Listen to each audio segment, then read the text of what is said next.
Élu le 18 août, lorsque le matin semblait ordinaire mais que quelque chose en toi est devenu inhabituellement attentif, ne rejette pas cette reconnaissance silencieuse.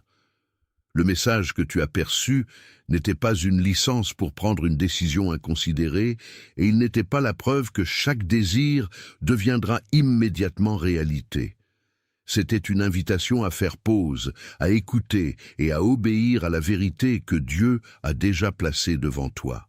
Tu as peut-être été réveillé par une phrase dans ton esprit, une préoccupation que tu ne pouvais expliquer, ou une forte conscience que ce matin portait un sens pour ton prochain pas fidèle. Tu as peut-être ressenti l'inconfort de pressentir que quelque chose compte sans savoir comment nommer la saison. Si c'est là où tu en es, le calendrier secret des élus peut t'aider à identifier la saison que tu vis et à comprendre pourquoi certains jours semblent émotionnellement significatifs sans transformer une date en prophétie garantie. Il offre une manière réfléchie d'examiner ton attente, ta préparation, tes craintes et ta prochaine réponse avec foi et clarté. Pour accéder à l'e-book, va maintenant tout en haut des commentaires et clique sur le lien dans le commentaire épinglé. Puis reviens à ce message avec un cœur plus calme et remarque ce que ton esprit a essayé de faire venir à la lumière. Le signal de ce matin peut ne pas être assez fort pour impressionner quelqu'un d'autre, mais il peut être assez clair pour exiger de l'honnêteté de ta part. L'obéissance commence souvent avant que toute la route soit visible. Peut-être as-tu remarqué le signal avant que tes pieds ne touchent le sol. La pièce était encore sombre, ton téléphone reposait à tes côtés, et la première pensée qui est arrivée ne ressemblait pas à la collection habituelle de tâches inachevées. Peut-être concernait-elle une conversation que tu as retardée, une habitude que tu sais devoir changer, une limite que tu as eu peur d'établir, ou une responsabilité que tu continues d'espérer voir disparaître. Ton corps a peut-être réagi avant que ton esprit ne trouve des mots. Tes épaules se sont tendues, ta respiration est devenue superficielle, ou tes mains sont devenues agitées sous la couverture. Parfois, le corps révèle depuis combien de temps nous négocions avec une vérité. Attention, vous devez vous préparer maintenant. J'ai séparé un matériel pour ceux qui sentent que Dieu parle, mais ne savent pas quand ni quoi, et vivent dans la peur de manquer le bon moment. Le calendrier secret des élus va vous donner cette clarté. Ce sont 7 secrets du calendrier du ciel, les marques temporelles que Dieu laisse dans la vie de tout élu, pour que vous reconnaissiez les signes, identifiez la saison dans laquelle vous vous trouvez, et voyez la date que Dieu a réservée pour vous avant qu'elle ne passe. Cessez d'appeler coïncidence ce qui est un signe de Dieu. Cessez de vivre selon l'horloge du monde, pendant que le ciel parle dans un autre temps. Cessez d'attendre sans savoir ce que vous attendez. Votre saison est en train de passer, et un élu qui ne reconnaît pas les temps de Dieu arrive non préparé précisément le jour du tournant. Plus de 10 000 élus ont déjà lu les signes et ont eu la conviction qu'ils cherchèrent depuis des années. Ils étaient comme vous. Ils sentaient que Dieu avait quelque chose de prévu, mais ne savaient pas lire les signes. Ils vivaient dans l'attente silencieuse. Et ils ont découvert que le jour était déjà dans le calendrier. Il suffisait de le reconnaître. L'offre est ouverte seulement ce mois-ci. Accédez au lien dans le commentaire épinglé maintenant, avant qu'une autre saison de votre faveur ne passe sans que vous vous en rendiez compte. Que nous reconnaissons déjà. Cela ne signifie pas que chaque sensation est un message surnaturel. Et cela ne signifie pas que chaque pensée doit être mise en action immédiatement. Cela signifie que tu es invité à prêter attention avec sagesse. Le signal du matin pour toi peut être un appel à revenir à l'intégrité, pas une promesse de récompense instantanée. Il peut te demander de cesser de confondre urgence et direction. Il peut te demander de pardonner sans rouvrir une porte dangereuse, de parler clairement sans chercher à contrôler la réponse, ou de commencer la petite tâche que la peur a rendue énorme. Dieu peut te rencontrer dans une pièce calme avant que quiconque n'applaudisse ton courage. Voici le sens que tu peux porter du titre sans le forcer au-delà de ce qu'il peut raisonnablement dire. Le matin peut devenir un marqueur pour la reconnaissance, le souvenir et l'obéissance renouvelée. Le 18 août ne garantit pas que le ciel a programmé un résultat financier, relationnel, médical ou matériel particulier pour toi. Au lieu de cela, la date peut t'aider à te souvenir du moment où tu as choisi de cesser d'ignorer ce qui était devenu clair. Un signal peut révéler une direction, mais il ne supprime pas le besoin de discernement. L'obéissance peut exiger patience, conseil, préparation et travail pratique. Tu peux avoir besoin de séparer une conviction authentique d'une crainte passagère, une responsabilité fidèle du désir d'échapper à l'inconfort, et une limite sage d'une punition déguisée en silence. Ce message t'aidera à regarder sous l'intensité émotionnelle du matin et à demander quel type de réponse produirait plus d'honnêteté, de paix, de courage et de soin.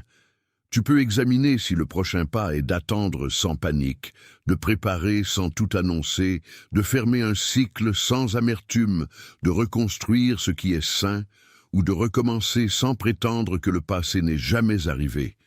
Le but n'est pas de devenir dramatique à propos du signal. Le but est de devenir véridique à propos de l'obéissance qu'il peut inviter. Imagine-toi debout dans la cuisine, tandis que le café refroidit à côté de ta main. Tu as ouvert le même message plusieurs fois, mais tu n'y as pas répondu parce que tu sais déjà qu'une réponse simple pourrait mener à une conversation nécessaire. Les mots que tu veux envoyer ne sont pas compliqués. Ce qui semble difficile est la possibilité que l'honnêteté puisse changer la relation. De l'autre côté de la pièce, la lumière du matin atteint le comptoir, exposant la vaisselle, le courrier non ouvert et le petit désordre que tu négliges habituellement quand ton esprit est encombré. Rien dans la pièce n'annonce un miracle. Pourtant, la scène ordinaire devient un lieu de décision parce que tu ne peux plus faire semblant qu'éviter le problème est neutre. Tu penses à la phrase que tu as perçue plus tôt, que le signal de ce matin était pour toi. Il ne te dit pas d'accuser, de menacer ou d'exiger un certain résultat. Il te demande d'amener tes motifs à la lumière. Parles-tu pour être compris ou seulement pour gagner? Retardes-tu parce que la sagesse exige du temps ou parce que la peur préfère une préparation éternelle? La réponse peut ne pas arriver comme un sentiment dramatique. Elle peut arriver comme une volonté sobre de faire la prochaine bonne chose, tout en remettant la réponse entre les mains de Dieu. Tu as probablement vécu des matins où l'attente semblait presque indiscernable de l'abandon. Tu as prié pour une direction, mais le silence a continué. Tu as regardé d'autres personnes avancer, tandis que ta propre situation semblait suspendue entre ce qui s'était terminé et ce qui n'avait pas encore commencé. Cette incertitude peut faire paraître chaque petit événement chargé. Un message retardé devient un avertissement. Une opportunité fermée devient un rejet. Une invitation soudaine devient une instruction qui doit être acceptée immédiatement. Mais le discernement grandit quand tu permets au sens de mûrir au lieu d'exiger une interprétation instantanée. Si tu es fatigué d'attendre sans savoir ce que signifie l'attente, le calendrier secret des élus peut servir de guide pour considérer si tu es en préparation, redirigé, invité à achever une clôture ou appelé à recommencer. Beaucoup de lecteurs arrivés confus ou fatigués d'attendre ont dit que le matériel les a aidés à comprendre leur saison plus clairement, à organiser leurs prières ou à cesser d'interpréter chaque silence comme un abandon. Il ne prendra pas de décision pour toi, mais il peut t'aider à les aborder avec plus de clarté et d'intention. Pour accéder à l'e-book, va maintenant tout en haut des commentaires et clique sur le lien dans le commentaire épinglé. Que l'acte de chercher la compréhension devienne partie de ton obéissance, pas un substitut à celle-ci. Tu n'as pas besoin de forcer la certitude avant de faire un pas fidèle. Tu as besoin de suffisamment d'honnêteté pour reconnaître le pas qui est déjà le tien. La première opposition peut ne pas ressembler du tout à de l'opposition. Elle peut apparaître comme un emploi du temps chargé, un flux sans fin d'informations ou une opportunité attrayante de se concentrer sur la vie de quelqu'un d'autre. Tu te dis que tu vérifies seulement ton téléphone un moment, mais une heure passe tandis que tu absorbes les annonces, les disputes, les victoires et les craintes des autres. Au moment où tu reviens à tes propres pensées, la conviction calme est devenue difficile à entendre. La distraction n'attaque pas toujours avec une obscurité évidente. Parfois, elle remplit simplement chaque espace disponible jusqu'à ce que tu ne puisses distinguer ta propre responsabilité du bruit autour de toi. La comparaison ajoute une autre couche. Tu commences à mesurer ton obéissance contre le timing de quelqu'un d'autre, et puis ton processus honnête commence à ressembler à un échec. La fausse urgence te pousse vers des décisions prises pour le soulagement plutôt que pour la sagesse. La peur dit que si tu n'agis pas immédiatement, tu perdras ta chance pour toujours. Pourtant, Dieu n'a pas besoin de panique pour te guider. Une direction qui est vraie peut résister à une prière attentive, à un conseil responsable et au passage de suffisamment de temps pour exposer tes motifs. Tu peux avancer rapidement sans avancer impulsivement. Tu peux obéir maintenant en refusant de laisser le bruit prendre la décision pour toi. Considère Samuel comme un jeune serviteur, apprenant à reconnaître une voix dans la nuit. Il a entendu son nom et a supposé que l'autorité humaine familière à proximité l'appelait. Il s'est levé, a répondu et est revenu jusqu'à ce qu'Élie comprenne que Samuel devait écouter différemment. La leçon n'est pas que chaque pensée inhabituelle signifie un commandement céleste direct. La leçon est que la reconnaissance se développe souvent par l'humilité, la patience et la guidance. Samuel n'est pas devenu sage parce qu'il était impressionné par sa propre sensibilité. Il est devenu réceptif parce qu'il était prêt à apprendre comment répondre. Ta vie ordinaire peut exiger la même posture. Tu peux être à ton bureau, dans la circulation, en pliant des vêtements, en prenant soin d'un enfant, ou debout devant le cabinet d'un médecin, portant une question qui t'a suivi toute la journée. Le signal peut devenir plus clair quand tu cesses d'essayer de lui faire prouver ton statut spécial. Demande quel type de réponse est cohérent avec la vérité, l'amour, la responsabilité et la paix. Demande si le pas honore ce que tu sais plutôt que ce que tu souhaiterais être vrai. Le Dieu qui a rencontré Samuel dans la nuit peut te rencontrer dans les détails ordinaires de ton matin. Mais la rencontre peut ressembler à une attention patiente au lieu d'un spectacle. Ignorer un signal ne produit pas toujours un désastre immédiat. Plus souvent, cela crée une répétition silencieuse. Tu continues de repousser l'excuse qui devrait être offerte, la candidature qui devrait être soumise, le schéma malsain qui devrait être nommé, ou le repos que ton corps a demandé. Chaque report donne un soulagement temporaire, alors tu commences à faire confiance au soulagement plus qu'à la conviction. La même conversation revient sous une forme différente. Le même épuisement apparaît après une autre semaine de dire oui quand tu veux dire non. Le même ressentiment grandit parce que tu continues d'espérer que les gens comprendront des limites que tu n'as jamais exprimées. L'obéissance retardée peut durcir l'attention sans faire de toi une mauvaise personne. Elle t'apprend simplement à vivre plus loin de ce que tu sais. Le coup n'est pas que Dieu cesse de prendre soin de toi. Le coup est que ton monde intérieur devient encombré d'explications et un pas clair commence à sembler impossible. Ce matin peut interrompre ce cycle. Tu n'as pas besoin de réparer toute ta vie avant le coucher du soleil. Tu peux identifier une réponse honnête, la prendre sans performance et permettre à la prochaine réponse de devenir visible plus tard. Le signal peut être pour toi précisément parce que personne d'autre ne peut prendre la responsabilité de la vérité que tu es invité à honorer. C'est pourquoi la phrase sur le signal de ce matin doit être tenue avec à la fois foi et sobriété. Ce n'est pas un commandement de transformer chaque coïncidence en message, et ce n'est pas une raison pour abandonner le bon sens. C'est un rappel que certains moments exposent ce que nous avons évité. Le matin peut t'avoir montré qu'une porte n'est pas à toi de forcer, qu'une vieille peur a pris des décisions ou qu'un petit acte de courage a attendu sous tes excuses. Que cette reconnaissance reste spécifique. Si le signal concerne une conversation, écris la vérité que tu dois communiquer et le ton que tu veux porter. Si cela concerne une habitude, retire une source pratique de tentation et crée un remplacement réaliste. Si cela concerne une décision, liste ce que tu sais, ce que tu ne sais pas, et ce qu'il serait irresponsable de supposer. Tu n'as pas besoin de décorer l'obéissance avec un langage mystique. Tu as besoin de la laisser devenir visible dans tes choix. Si ce message touche un vrai seuil dans ta vie, tape 888 dans les commentaires comme une simple confirmation que tu es prêt à reconnaître la vérité sans forcer le résultat. Puis reviens à la question calme sous le signe. Qu'est-ce qui m'appartient d'obéir aujourd'hui? Le conflit plus profond peut ne pas être un manque de guidance. Il peut être ton désir de recevoir une guidance sans renoncer au contrôle.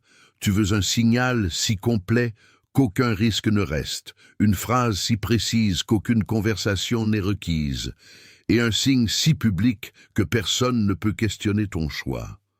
Mais la certitude est souvent une idole quand elle devient une condition pour la fidélité. Tu peux déjà en savoir assez pour faire un petit pas, mais tu continues de demander un signe plus grand parce que le petit pas te coûte encore du confort.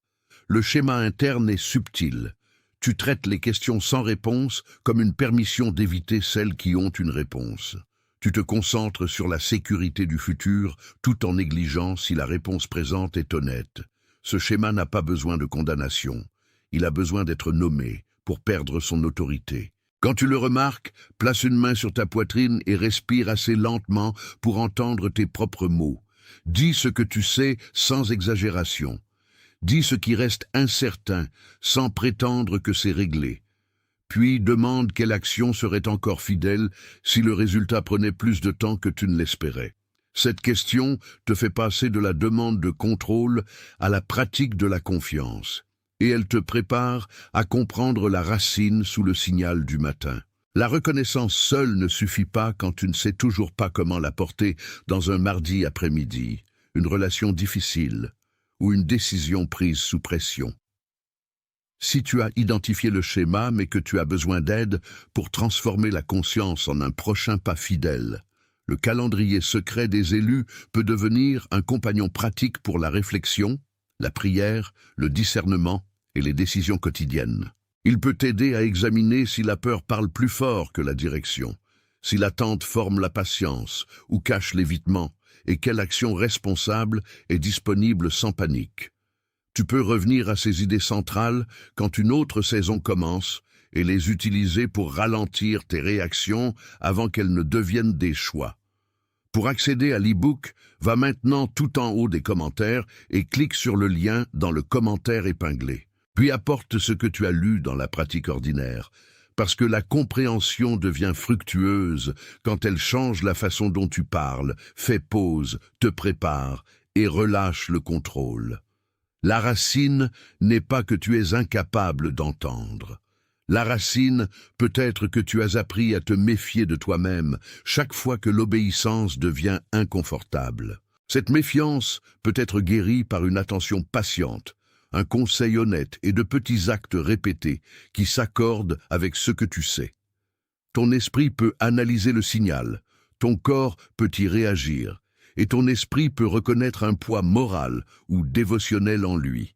Ces trois expériences ne doivent pas être confondues. Ton esprit peut construire beaucoup d'explications, certaines sages et d'autres façonnées par de vieilles peurs. Ton corps peut porter une tension venue de l'épuisement, du conflit ou de l'incertitude, et cette tension mérite du soin plutôt qu'une interprétation spirituelle seule. Ta reconnaissance spirituelle peut impliquer une conscience calme qu'un choix doit être mis en alignement avec la vérité. Aucune de ces expériences ne devrait être moquée, mais aucune ne devrait automatiquement régner sur les autres. Si ton corps est submergé, le repos et le soutien peuvent faire partie de l'obéissance. Si ton esprit manque d'informations, la recherche et le conseil peuvent être nécessaires. Si ta conscience continue de revenir à la même responsabilité, la distraction ne la fera pas disparaître.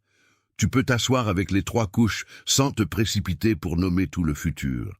Demande ce qui est observable, ce qui est supposé et ce qui est demandé de ton caractère. Cela te protège des deux extrêmes, traiter chaque sentiment comme un oracle et rejeter chaque conviction intérieure comme une inconvénience. La sagesse donne au signal une place appropriée. Elle permet à la vérité de te guider sans faire de la peur, du fantasme ou de l'épuisement son interprète. Le discernement affecte aussi les gens autour de toi. Un signal du matin ne devrait pas te rendre soupçonneux de tous ceux qui ne comprennent pas ton processus. Il ne devrait pas te persuader de t'isoler, d'annoncer chaque impression privée ou de traiter le désaccord comme une preuve que les autres sont contre toi. Certaines personnes peuvent poser des questions honnêtes parce qu'elles se soucient de ton bien-être. D'autres peuvent te défier parce que ta nouvelle limite change ce qu'elles ont pu attendre de toi. Leurs réactions peuvent t'offrir de l'information, mais elles ne déterminent pas automatiquement ton obéissance. Remarque comment une relation répond quand tu parles avec une clarté calme. Fait-elle place à la vérité ou exige-t-elle que tu t'abandonnes pour préserver la paix? Peux-tu recevoir une correction sans renoncer à la responsabilité? Peux-tu pardonner sans retourner à un schéma qui te blesse répétitivement? Tu peux avoir besoin de choisir une conversation calme plutôt qu'un départ dramatique ou une distance sage plutôt qu'une explication en colère. Le signal est pour toi, mais il ne concerne pas seulement toi. Ton obéissance devrait te rendre plus véridique et compatissant, pas plus arrogant. Que tes décisions protègent ce qui est sain tout en refusant d'appeler chaque porte fermée un ennemi. Parfois, les gens qui défient tes hypothèses t'aident à distinguer la conviction de l'impulsion. Le bruit maintient le schéma en vie parce qu'il offre un soulagement immédiat. Quand tu te sens incertain, tu cherches une autre opinion. Quand tu te sens rejeté, tu cherches la preuve que quelqu'un d'autre échoue. Quand tu te sens fatigué, tu fais la promesse de traiter le problème demain. Quand demain arrive, le problème est devenu assez familier pour sembler permanent. La stratégie n'est pas toujours une tentation dramatique. C'est une invitation constante à reporter la seule réponse qui amènerait ta vie dans une plus grande honnêteté. La fatigue rend les urgences moindres plus attrayantes que les responsabilités importantes.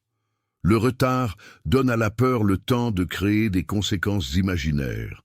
Un environnement encombré t'empêche d'entendre la différence entre un vrai besoin et une demande qui arrive simplement bruyamment. C'est pourquoi l'obéissance maintenant peut commencer par retirer une couche de bruit. Éteins ce qui te maintient agité. Mets le téléphone dans une autre pièce pendant que tu pries. Écris la phrase que tu as peur d'admettre. Demande à une personne digne de confiance de t'aider à voir ce qui te manque. Aucune de ces actions ne garantit un résultat particulier, mais chacune crée de la place pour une attention responsable. Le signal ne peut pas être obéi si chaque moment est livré à la réaction. Le calme n'est pas le vide. Le calme est là où les motifs deviennent visibles. Il vient un point où tu cesses de négocier avec ce que le matin a révélé. Cela ne signifie pas que tu deviens certain de tout. Cela signifie que tu cesses d'utiliser l'incertitude comme excuse pour éviter la partie qui est déjà claire. Tu peux ne pas savoir si la conversation restaurera une relation, mais tu peux savoir si tes mots seront véridiques. Tu peux ne pas savoir si l'opportunité réussira, mais tu peux savoir si la préparation est requise. Tu peux ne pas savoir vers quoi une porte fermée mènera éventuellement, mais tu peux savoir que la forcer violerait ta paix et ta sagesse. Le point de bascule est souvent calme. Tu supprimes le message que tu as écrit dans la colère. Tu prends rendez-vous, tu rappelles, tu déclines sans inventer une longue explication. Tu commences le travail sans avoir besoin que tout le monde comprenne pourquoi. Le 18 août, que la date te rappelle ce genre de courage. Le signal du matin n'est pas précieux parce qu'il te fait sentir exceptionnel. Il est précieux s'il t'aide à devenir plus fidèle à l'endroit où ta vie est réellement vécue. Un vrai point de bascule ne change pas toujours d'abord ton environnement. Parfois, il change l'accord que tu as fait avec la peur. Imagine une graine reposant sous le sol après la pluie du matin. Ce sera la seule image que nous porterons à travers le prochain mouvement, non pas parce que ta vie est un simple jardin, mais parce que la formation cachée explique pourquoi l'obéissance peut sembler invisible. La graine n'annonce pas son travail à la surface. Son enveloppe extérieure se brise dans l'obscurité, là où aucun public ne peut vérifier le processus. Tu as peut-être pensé que rien ne se passait parce que le paysage visible restait inchangé. Pourtant, la cachette peut contenir le développement. Et l'immobilité peut contenir un mouvement qui n'a pas atteint une forme publique. Cela ne signifie pas que chaque retard prépare secrètement une récompense. Cela signifie qu'un travail nécessaire se produit avant qu'il puisse être mesuré. Ta patience peut développer l'endurance. Ton refus de retourner à un ancien schéma peut renforcer le jugement. Ton étude calme, ta prière, ta thérapie, ton conseil ou ton travail discipliné peuvent créer des racines pour une décision qui apparaîtra plus tard simple. La graine n'a pas besoin d'imiter le timing d'une autre graine. Elle répond à ce qui est présent. Humidité, chaleur, pression et les conditions qui permettent à la vie de continuer. Ta tâche n'est pas de forcer la visibilité. Ta tâche est de recevoir la responsabilité présente et de faire confiance que la formation fidèle a de la valeur même avant que quiconque puisse la voir. À l'intérieur du sol, la graine n'est pas inactive. Elle subit un changement qui ressemblerait à un dommage si tu ne comprenais pas son but. L'enveloppe qui l'a autrefois protégée doit céder. La forme qu'elle portait ne peut plus rester inchangée si la vie doit avancer. De la même manière, certaines protections que tu as construites pendant une saison antérieure peuvent maintenant empêcher l'obéissance requise dans celle-ci. Le silence peut t'avoir protégé du conflit, mais maintenant il peut cacher le ressentiment. L'indépendance constante peut t'avoir protégé de la déception, mais maintenant elle peut bloquer un soutien sain. Le perfectionnisme peut t'avoir aidé à éviter la critique, mais maintenant il peut t'empêcher de commencer. La rupture d'un ancien schéma peut sembler déstabilisante parce que les défenses familières semblent souvent plus sûres que la nouvelle liberté. Pourtant, tous les changements inconfortables ne sont pas un signe que tu fais une erreur. Examine le fruit, le motif et la direction. Deviens-tu plus honnête, responsable, patient et capable d'amour ? Ou deviens-tu plus impulsif, isolé et conduit par la peur? La formation cachée de la graine te rappelle que la croissance peut impliquer de renoncer à une enveloppe extérieure tout en préservant la vie à l'intérieur. Le sol contient aussi de la résistance. Le poids presse vers le bas, des pierres interrompent le chemin et des étendues sèches testent si la graine peut rester vivante sans preuve immédiate. Ton opposition peut ressembler à une pensée décourageante récurrente, à une personne qui bénéficie de ta confusion ou à un obstacle pratique qui rend l'obéissance plus lente que prévu. Cela peut être l'épuisement qui vient après des années de porter trop ou l'embarras de recommencer à un niveau que tu croyais avoir dépassé. La résistance ne prouve pas automatiquement que tu es près d'une percée, et cela ne signifie pas que chaque obstacle doit être combattu. Certaines résistances t'enseignent à changer de méthode. Certaines révèlent que la direction a besoin d'être reconsidérée. Certaines exigent simplement endurance et aide. La graine n'interprète pas chaque pierre comme un ennemi ou chaque retard comme un commandement d'arrêter. Elle continue selon la vie en elle, s'adaptant aux conditions autour d'elle. Tu peux faire de même par un discernement attentif. Si un chemin exige malhonnêteté, panique ou dommage, fais pause. Si un chemin exige patience, apprentissage et travail régulier, ne l'abandonne pas simplement parce qu'il manque d'applaudissements immédiats. Le signal du matin peut t'appeler à rester présent à travers la résistance sans faire de la résistance ton identité. Puis le mouvement commence. Une petite racine atteint vers le bas tandis qu'une tendre pousse presse vers le haut. La surface peut encore sembler inchangée, mais la direction n'est plus seulement interne. Ce qui était caché commence à répondre aux conditions qu'il a reçues. Ton mouvement peut commencer par une décision si modeste qu'elle semble indigne du mot « obéissance ». Tu établis une limite et tu la gardes. Tu ouvres le document et tu écris le premier paragraphe. Tu places l'appel en retard sur ton calendrier. Tu cesses de répéter un argument et tu choisis une phrase plus calme. Tu demandes de l'aide avant que le problème ne devienne une crise. Ces actions ne prouvent pas ce que sera le futur, mais elles révèlent ce que tu es prêt à gérer maintenant. La graine ne saute pas au-dessus du sol en un seul mouvement. Elle avance en séquence, répondant à chaque condition à mesure qu'elle arrive. Tu n'es pas obligé de résoudre chaque saison en un seul matin. Tu es obligé de cesser de faire semblant qu'aucun mouvement n'est possible. que le signal devienne une direction exprimée par un acte fidèle, puis un autre. La force calme de l'obéissance grandit quand elle est pratiquée sans exiger de confirmation immédiate de tous ceux qui t'entourent. Quand tu reconnais le mouvement, tu réalises que la saison cachée n'était pas gaspillée. La graine n'est pas devenue précieuse seulement quand le premier signe vert est apparu. Sa formation invisible comptait parce qu'elle a préparé la vie à émerger avec plus de force. Ton travail caché compte aussi même quand personne ne te remercie pour la limite, la retenue, la prière ou le commencement honnête. Le signal ce matin peut t'aider à voir que tu n'attends pas la permission de devenir fidèle. Tu réponds à ce qui a déjà été placé dans ton soin. Si l'image de la graine parle à l'endroit où tu es, tape. Je suis prêt à grandir dans les commentaires et reviens au message. Que ces mots fonctionnent comme un rappel personnel, pas comme une formule magique ou une demande pour un résultat garanti. La croissance est confirmée par la façon dont tu gères la prochaine conversation, la prochaine tentation, la prochaine heure calme et la prochaine responsabilité. La graine n'a pas besoin de crier qu'elle est vivante.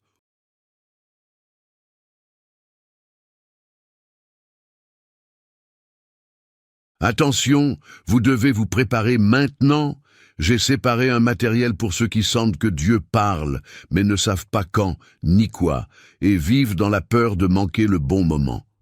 Le calendrier secret des élus va vous donner cette clarté. Ce sont 7 secrets du calendrier du ciel, les marques temporelles que Dieu laisse dans la vie de tout élu, pour que vous reconnaissiez les signes, identifiez la saison dans laquelle vous vous trouvez, et voyez la date que Dieu a réservée pour vous avant qu'elle ne passe. Cessez d'appeler coïncidence ce qui est un signe de Dieu. Cessez de vivre selon l'horloge du monde, pendant que le ciel parle dans un autre temps. Cessez d'attendre sans savoir ce que vous attendez. Votre saison est en train de passer, et un élu qui ne reconnaît pas les temps de Dieu arrive non préparé précisément le jour du tournant.